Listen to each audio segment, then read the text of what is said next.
Bueno, entonces al llegar al capítulo 19 de nuestra escuela de sabiduría en el libro de Proverbios, ya hemos estudiado este libro, ya hemos pasado más de la mitad y hoy vamos a mirar este tema que dice, hable siempre la verdad. Entonces, dice allí la palabra de Dios, necesitas la sabiduría, principios económicos también. Vemos que siempre allí la palabra nos está enfatizando la economía y Dios quiere que prosperemos, Dios quiere que mejoremos nuestra economía, pero vamos a ver el tema de la sabiduría. Entonces dice allí, es mejor ser pobre y honesto que bruto y estafador. No es bueno ser ignorante, el que se apresura a hacer algo se equivoca. Hay gente insensata que arruina su vida ella misma, pero luego le echa la culpa al Señor. El que tiene dignidad trabajará duro para acrecentar su saber, buscará entendimiento y obtendrá su recompensa. Bueno, en estos 4 versículos que hemos leído, estamos viendo que la honestidad va como primera medida. O sea, si algo nos enfatiza la palabra de Dios es la honestidad. Entonces dice que es mejor ser una persona pobre y honesta que una persona estafadora y necia, ¿no? Entonces lo primero que resalta la sabiduría es la honestidad. También dice que no es bueno ser ignorante porque la persona ignorante se apresura a hacer las cosas y se equivoca. Entonces vemos que cuando se va a hacer algo, debemos planificar, debemos mirar, averiguar, investigar, tener un consejo. Va a decir Salomón que en la multitud de consejeros está la victoria.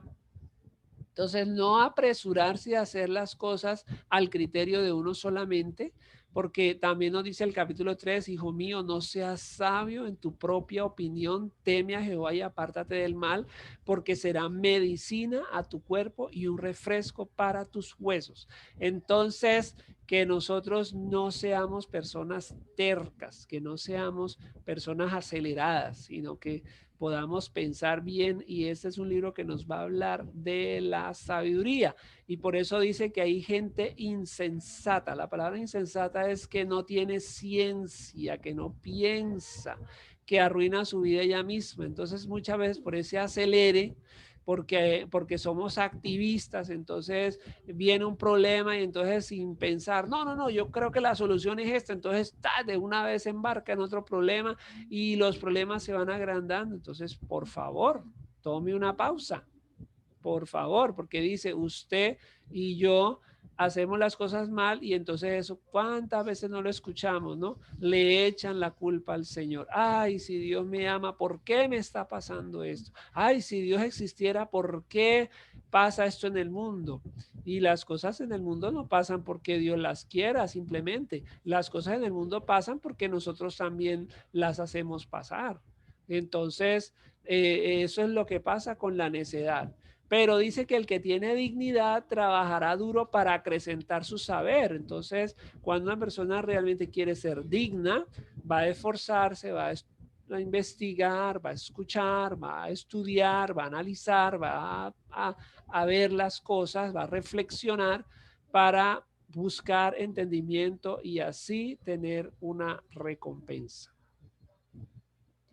Al sabio la inteligencia lo hace ser paciente. Entonces, qué curioso porque cuando miramos este manual de vida, entonces encontramos que ya se habló de la honestidad, se habla de aprender a escuchar consejos, se habla de aprender o aprender a escuchar, pero ahora nos va a hablar de la paciencia. Al sabio la inteligencia lo hace ser paciente. Entonces la persona sabia se vuelve paciente. O sea que la persona necia es impaciente. ¿Y por qué la persona sabia se vuelve paciente? Porque ella reconoce que también se ha equivocado, como dice nuestro Señor. Trata a los demás como quieres que te traten a ti mismo. Entonces, como yo me he equivocado y como también he necesitado que me comprendan, entonces así cuando veo que otro se equivoca, entonces soy paciente con los errores de esa persona. Es admirable ver cómo perdona a los que le han hecho daño. Entonces, una persona sabia es paciente y perdona. Perdona. ¿Por qué? Porque la persona necia es la que guarda rencor. Y ese rencor, ¿qué hace? Ese rencor no se enferma, ese rencor no se envenena, daña las relaciones y todo eso. Entonces aquí toda la sabiduría es un estilo de vida. Quien no controla su enojo pagará por ello. Ayudarlo es estimularlo a repetir el error. Entonces, quien no maneja sus iras, sus rabias, es otra cosa en la sabiduría. Hay que aprender a no dejarse llevar por el enojo, a no tomar decisiones en el calor de una rabia. Hay que aprender a calmarse, pensar bien las cosas, porque quien no controla el enojo va a pagar por ello y siempre va a ir de error en error. Entonces dice allí Salomón que ayudar a esa persona a reforzar ese enojo es estimularlo a repetir el error. Ese sería el primer tema allí en ese capítulo 19. Vamos a ver el segundo tema, que es como el título de la charla de hoy. Habla siempre la verdad. Y está el versículo 5. Ahora, lo que me llama la atención de esta parte es que se habla mucho de los testigos. Y es que allí en el pueblo de Israel ellos tenían una cultura judicial y es muy importante al pensar en esa cultura judicial que siempre se habla de los dos testigos, o sea que para tomar una decisión en el juicio se necesitaban dos personas que dijeran, sí, yo vi que esto pasó, sí, yo vi que eso pasó. Bueno, hoy en día también se hablan de los testigos. Si hay un crimen, pues se llama a las personas a testificar. ¿Usted qué vio? ¿Qué vio? Pero entonces acá dice que el que rinde falso testimonio será castigado y el mentiroso no estará a salvo. Entonces esto nos habla de decir la verdad. De decir la verdad, no estar diciendo mentiras, no estar inventándose cosas porque podemos recibir un castigo por decir un falso testimonio. Vuelve y dice el versículo 9, el que rinde falso testimonio recibirá su castigo y el mentiroso será destruido. Es muy parecido, ¿no? Es casi lo que está afirmando allá. Y dice luego, el que da falso testimonio se burla de la justicia, las palabras del perverso traen más corrupción. Entonces, vuelve y juega el poder tener una palabra verdadera, la palabra del Señor nos lleva a esa verdad. Está listo el castigo para los burlones y los azotes para las espaldas de los brutos. Entonces, el testimonio, hablar siempre la verdad, también forma parte de la cultura de la sabiduría. Otro aspecto que va a tratar este capítulo 19 es huir de la pereza, huir de la pereza. Entonces, la pereza hace caer en profundo sueño y el alma negligente padecerá hambre. Entonces, cuando hay personas perezosas, van a sufrir hambre. Las personas perezosas van a pasar hambre, entonces debemos rechazar la pereza que nos hace caer en un sueño profundo, ¿sí? A Jehová presta el que da al pobre y el bien que ha hecho se lo volverá a pagar. Entonces, aquí hablando de esos principios económicos, dice que cuando le prestamos a una persona pobre, entonces le estamos prestando a Dios y Dios nos lo va a pagar. Dios nos va a devolver eso. Entonces, qué bueno que podamos ayudar a las personas que están en necesidad. Y esto es también una cosa que muestra la caridad cristiana. El perezoso mete su mano en el plato y ni aun a su boca la llevará. Imagínese esa pereza tan tremenda de esta persona, sí, que dice que mete su mano en el plato y ni siquiera a su boca la llevará. O sea, es el colmo de la pereza y pensar que hay personas que realmente viven así, ¿no? Entonces, luego, como mirábamos en un proverbio anterior, que hacemos las cosas mal y le echamos la culpa a Dios. Si se trabaja en una cultura de pereza, luego porque vamos a preguntar por qué estamos en esta pobreza. Hiere al escarnecedor y el simple se hará avisado, y corrigiendo al entendido entenderá ciencia. Entonces era como castigar, hay que traer el juicio sobre la persona mala para que no cunda el mal ejemplo, ¿sí? Y eso también tiene que ver con el juicio, que hayan jueces que realmente le den su recompensa al malvado, para que realmente las personas vean que esto no se debe hacer y que las cosas mal hechas no van a buen término. El que roba a su padre y ahuyenta a su madre es hijo que causa vergüenza y acarrea oprobio. Entonces, a los padres hay que cuidarlos, a los padres hay que proveerlos, hay que estar atentos por ellos. La Biblia dice que es justo que nosotros recompensemos a nuestros ancianos porque ellos hicieron por nosotros. Mire que la Biblia es un manual de justicia. Entonces, cuando nosotros éramos bebés, que no nos valíamos, niños, ellos nos dieron a nosotros. Entonces, ahora que ya hemos crecido, que ya tenemos el recurso, nosotros debemos devolverle a ellos, ¿cierto? Pero ¿qué tal uno robándole todavía ya a los padres? Robándole, dice pues, que eso es algo que causa vergüenza. Realmente los hijos, y vemos que la palabra de Dios enfatiza una cultura productiva. Por eso, para que nuestros hijos tampoco lleguen a eso, nosotros debemos atender desde muy temprano, enseñarles a ellos la virtud del trabajo, ¿cierto? Y aún cuando trabajan, que le den al papá, le den a la mamá, y que ellos aprendan a darle a sus padres. Y así van a, cuando lleguen a viejos los padres, pues estos hijos serán agradecidos. Todo esto tiene mucho que enseñarnos la palabra de Dios. Cría bien tus hijos. Entonces mire cómo se conecta una cosa con la otra. Y ahí al criar bien los hijos, y tenemos un manual de sabiduría en la palabra, un hijo bruto es una desgracia. Eso es así y está diciendo la palabra para el papá, una esposa regañona es como una gotera permanente. Entonces hay que atender las cosas a tiempo, instruye al niño en su camino, va a decir el capítulo 22, y cuando fuere viejo no se apartará de él. Corrige a tu hijo cuando todavía estás a tiempo, o sea, en el momento de la niñez, en el momento más temprano, hay que enseñarle a los niños las cosas, pero no acabes con él a punta de castigos. Entonces, todo no es regaño, todo no es pela, todo no es... Y la disciplina es orden y es enseñarle a ellos lo que deben hacer. Y cuando se establece una disciplina a tiempo, pues simplemente este niño va a crecer con esa disciplina que se le está imprimiendo. Entonces vemos que la palabra nos habla de que sí debe haber una disciplina que los chicos deben interiorizar. Qué vergonzoso y qué malo es que un hijo le robe al papá y eche de su lado a la mamá. Pero muy parecido a lo que estábamos mirando ahorita. Y los consejos finales que está dando este capítulo, del capítulo 19 de Proverbios, dice: escucha el consejo y recibe la corrección para que seas sabio en tu vejez. Que me llama la atención tanto ese proverbio, porque sí, podemos llegar a viejos y ser necios, ¿sí? Pues se puede llegar a ser anciano y ser una persona necia. Entonces dice, no, para que sea sabio en la vejez, entonces hay que cultivar desde la niñez, la adolescencia, la juventud, la adultez. Entonces, a medida que se va aprendiendo el consejo, se recibe la corrección, cuando se llega a la vejez, se es sabio, no se es una persona tonta, no se aprendió nunca a vivir, ¿no?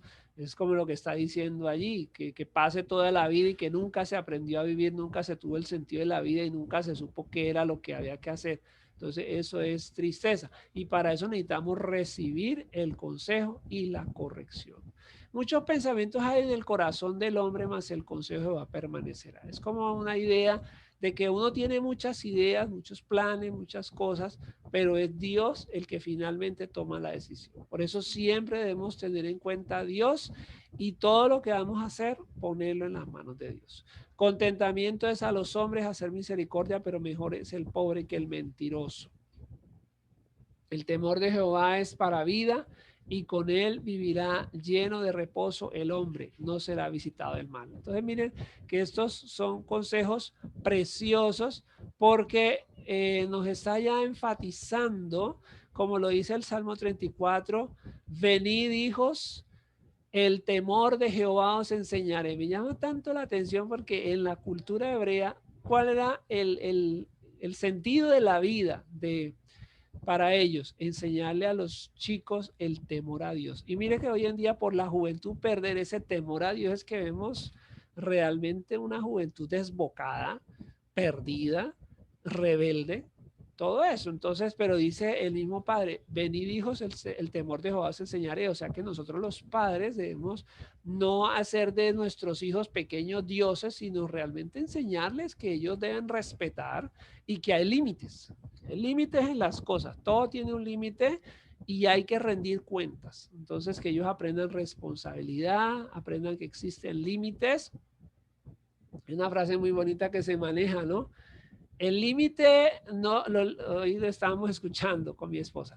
Los límites no existen, los límites los ponemos nosotros. No, eso no es cierto. Como decía una vez, eso es bonito, eso suena bonito, pero es una cultura motivacional, pero eso no es cierto. Yo quiero volar, pero yo no puedo volar. O sea, yo no puedo volar. Entonces sí existe un límite. Sí existe un límite y suena muy bonito decir, no, los límites no existen, los límites te los pones tú. No, yo no puedo volar. ¿Sí? Yo quisiera vivir 1000 años, pero pues no sé ni si llegue a 100. ¿Sí? Entonces, sí hay límites y esos límites los puso Dios. ¿Listo? Como dice la palabra, como está establecido para todos los hombres, que mueran y después el juicio. Entonces, todos tenemos que morir. A todos nos gusta, a ninguno de nosotros nos gustaría morirnos, pero todos nos tenemos que morir. Entonces hay límites, sí hay límites y la vida del ser humano es entender que Dios ha establecido unas cosas muy contundentes que no se pueden sobrepasar. O sea, yo no puedo volar, yo no puedo estar 3 horas debajo del agua como un pez, yo no puedo hacer eso, pues a no ser que me ponga una cuestión de buzo, pues eso ya era otra historia y sin embargo hay que estar renovando el aire que está allí. Entonces, la vida, como dice el Salmo 34, hijos, vengan y les enseñaré esos límites.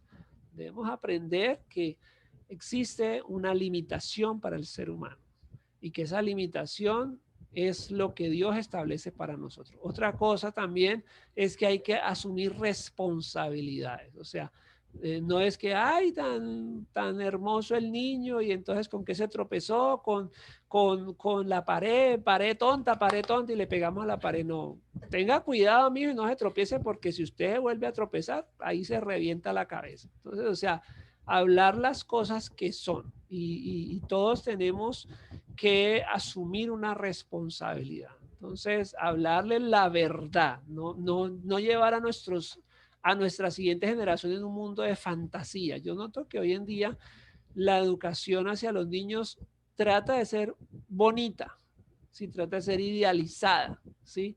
Pero entonces, en ese idealismo y en esa idea de que los niños son, como he escuchado otra frase que decía, que los niños son lo más valioso que tenemos. Amén. Bueno, pero en la palabra dice que todos somos valiosos.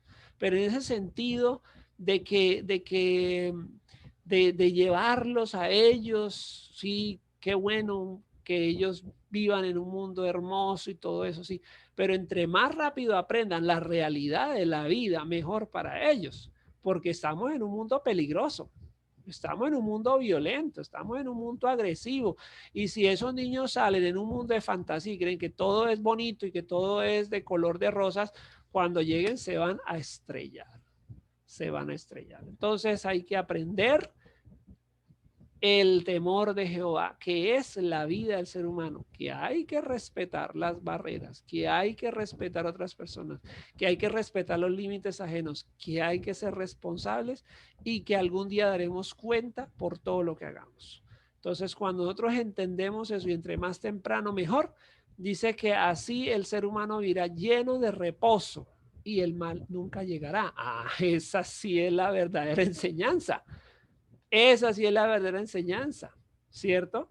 Ese sí es el verdadero reposo, cuando aprendemos el sentido de la vida y dónde está el peligro y dónde está la bendición. Pero pensar que en esta vida no hay peligros, que yo puedo hacer lo que me da la gana y que el mundo es un paraíso, pues eso ya es uno estar muy desubicado porque la vida le va a enseñar que no es así.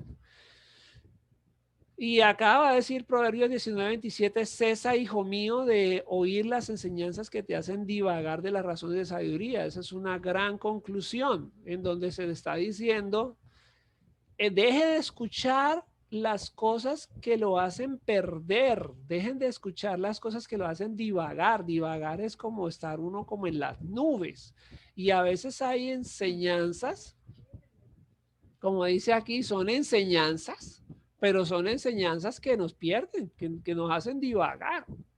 Entonces ahí está diciendo, deténgase, ya no siga escuchando más eso. Y desafortunadamente hoy en día con el internet y con tanta cosa que uno encuentra en la red, uno escucha muchas cosas que lo hacen divagar y lo hacen a uno como embolatarse y como perderse y como comenzar a creer en cosas que no son y vivir en un mundo de fantasías y creer pues que uno es el chacho de la película y que puede pasar por encima de los demás y que no existe Dios y todo esto. ¿Y realmente para qué? Para terminar estrellándose contra el piso de la dura realidad. Entonces, esa sería la enseñanza para hoy y que la podamos aplicar, que la podamos vivir, que la podamos interiorizar.